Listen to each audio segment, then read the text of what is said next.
fait. Donc n'i ye Mali yɛrɛ jate minɛ bi, moi personnellement an bɛ dingɛ o dingɛ kɔnɔ, ne b'a fɔ Imam Dicko ka dingɛ sennen don. Kana siga la. Parce que n'i y'a jate minɛ depuis ATT ka fanga dafiri la, depuis 2007-2008, Imam Dicko de wulila k'a fɔ o don o tun ye diinɛ kuma ye, o tun tɛ politiki kuma ye,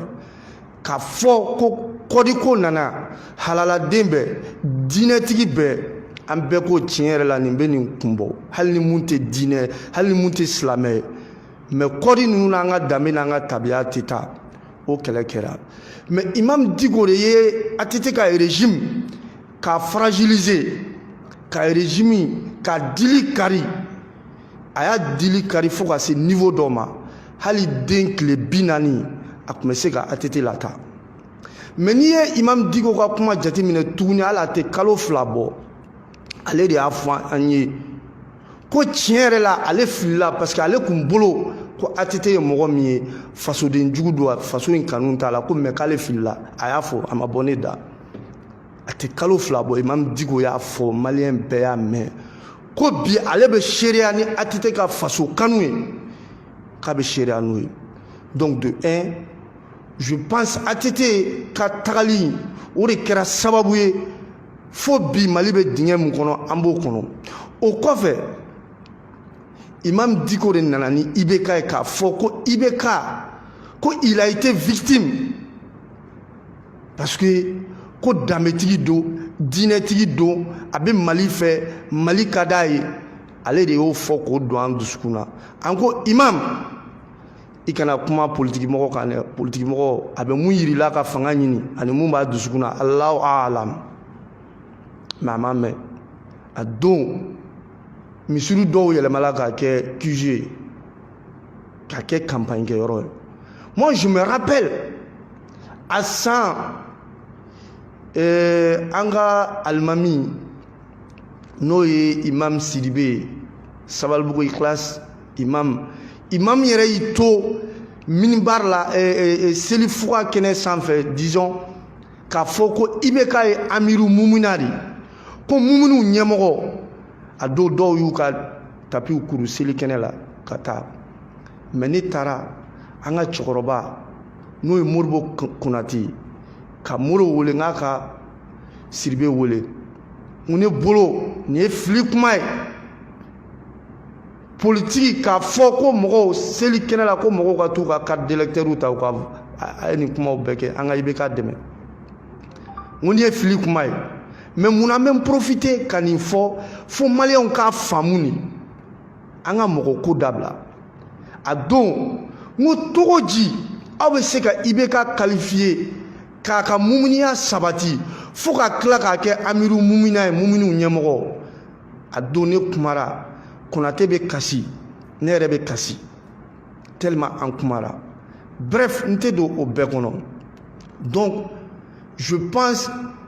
ale o kɔfɛ Imam Dicko de tilala ka na fɔ an ye ko tiɲɛ la k'ale filila, k'ale kun ye IBK kɛ mun ye, ko mais k'a nana sɔrɔ, c'est à dire que jamana y'a ka sira t'a la quoi, a kɛlen n'u ka jamana in labila a jugu n'a niw bɛɛ lajɛlen. Mais n'i y'o jate minɛ, IBK, Imam Dicko il a été complice de IBK. IBK ye san fɛn fɛn kɛ Mali kɔnɔ, Imam Dicko ni IBK jɛra ka o fanga in na. La preuve en est, à quel titre policiers bɛ taa jɔ ka Imam Dicko sécuriser? An ka tiɲɛ de fɔ dɛ. Sariya ye maa minnu yamari, sariya bɛ a fɔ ko faso ka lakanabaga bila mɔgɔ minnu ka soda la. Imam Dicko to o la, ne ma fili, ne ka dɔn t'a la, ne bolo a man ka kɛ o mɔgɔw cɛ la. Mais aw bɛ ka dɔn fanga tɛ taa lakanabagaw sigi maa si ka da la ni bɛnkan dɔ t'i ni fanga cɛ. O kɔfɛ Kawo Jim il a fait quel parcours? Kawo Jim ka ta Kaudjimi yɛrɛ bɔra k'a fɔ a ka kuma la IBK bɛ sokɔnɔ hali IBK ka sokɔnɔ chef ko bɛɛ b'a dɔn il a fait 5 ans 4 ans ani olu de bɛ voyager avion présidentiel kɔnɔ a bɛ fɛn bɛɛ kɛ donc fo maliyɛnw k'a faamu de quoi an bɛ jeu dɔ de kɔnɔ an ka bɔ o jeu nin kɔnɔ moi je suis prêt à assumer fɛn o fɛn bɛ fɔ ma fɛn o fɛn bɛ kɛ n na ka assumer pour que ka kuma ka maliyɛnw k'a faamu fanini banini tɛ dɔgɔyama tɛ lagosi tɛ ne ye danbetigi de n ye diinɛtigi de hali n'o y'a sɔrɔ n ma dafa mais ne tɛ maa si fa nini n tɛ mɔgɔ ba nini an bɛ se ka discuter ne ma sɔn i ka fɔta ma donc hali o la maliyɛnw wulila Mali burujara ka Mali lagosi ka Mali firi o n'a ta o ta Imam Dicko tile kelen m'a fɔ ko IBK ka taa a b'a fɔ ko ka jamanadenw lamɛn c'est stratégique mais ale de mémorandum ka wajibiya M5 kan ka fɔ mun ye IBK ka taali ko ko exclu ale de y'a wajibiya M5 kan ka fɔ k'u ka taa IBK kumaɲɔgɔnya kuluba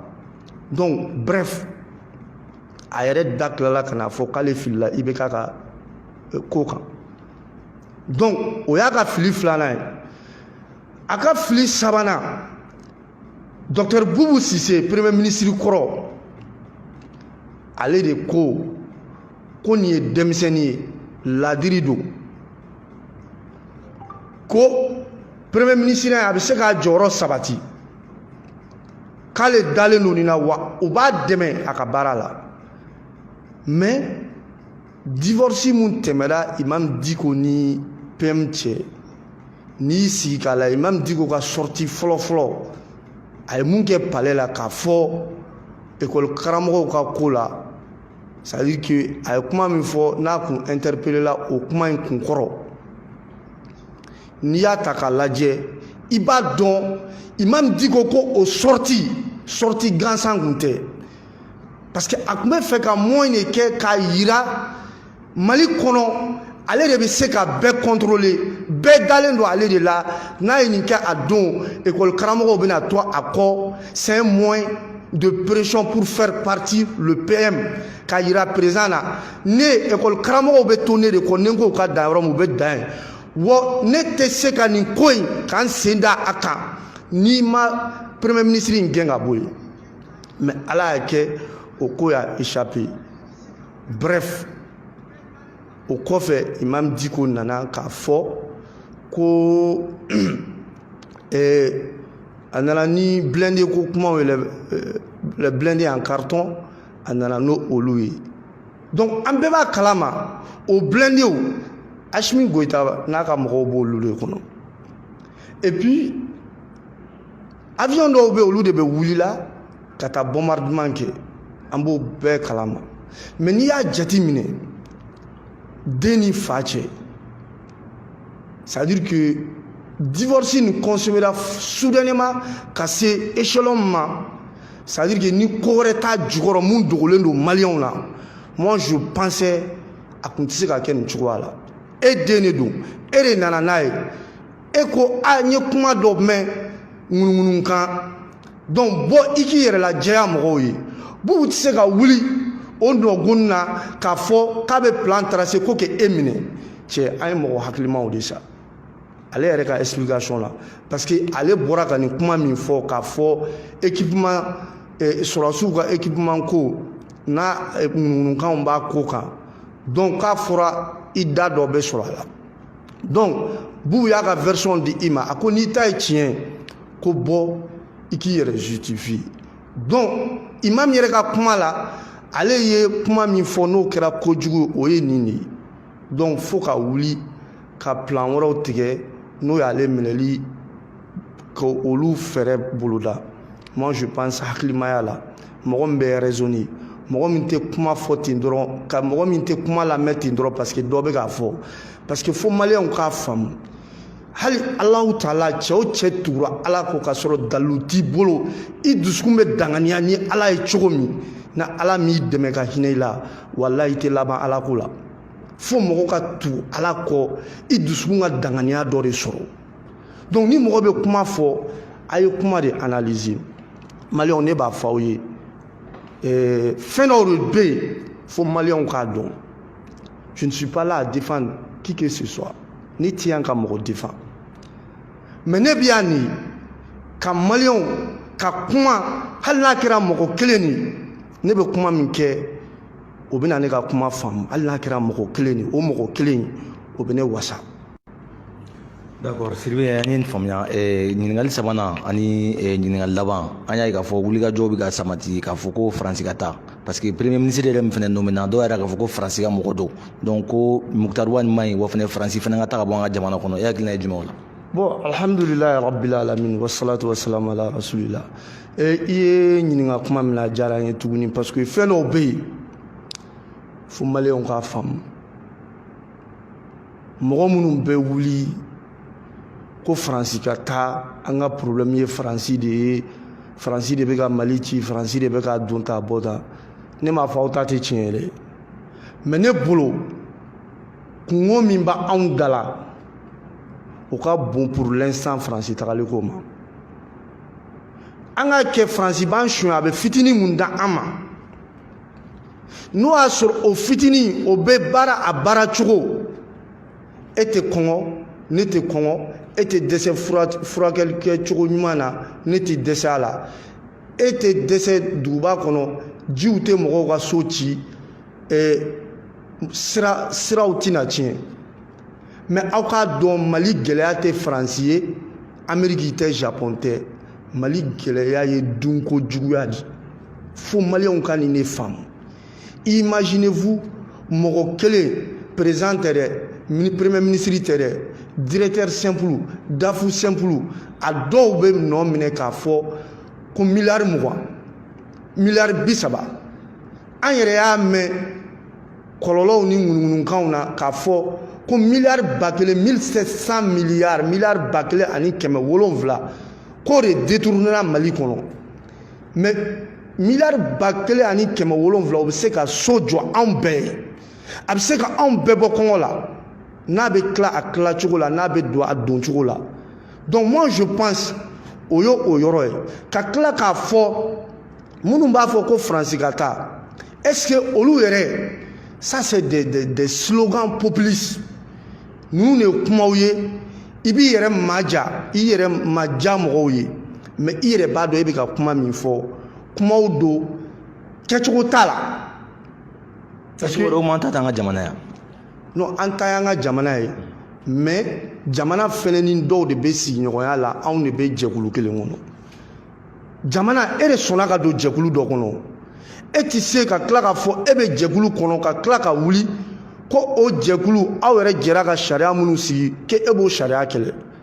e tɛ se k'o kɛ o yɛrɛ ka bɔ yen nin nɔ maa o maa minnu bɛ k'a fɔ n'i y'u ta k'a lajɛ a dɔw bɛ yen nɔ est-ce que i y'a faamu foyi tɛ Mali kɔnɔ u si bɛna se san 60 ma